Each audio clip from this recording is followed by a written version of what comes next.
Anche per il 2016 la Regione Veneto darà continuità alla misura sperimentale antipovertà denominata Reddito di inclusione attiva. 61 comuni del Veneto, tra cui 7 capoluoghi di provincia, si vedono assegnare 1.800.000 euro del Fondo Sociale per finanziare appunto interventi di reinserimento nel mondo lavorativo. È la risposta al reddito di cittadinanza tanto invocato dal Movimento 5 Stelle.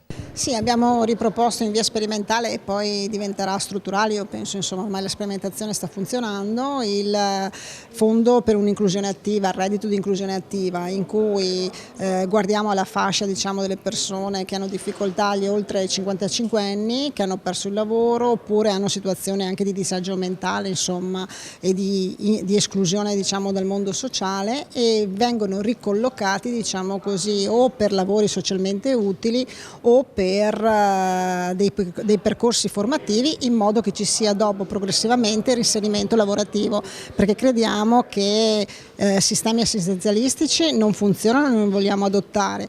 Il Fondo Monetario Internazionale intanto ha chiesto un rapido inserimento dei migranti nel tessuto lavorativo per evitare tensioni sociali. Alle dichiarazioni dell'FMI l'assessore Lanzarin risponde strabuzzando gli occhi. Il problema è che adesso il lavoro non c'è per le nostre famiglie, non c'è per i veneti, quindi è chiaro che non è possibile perseguire questa strada.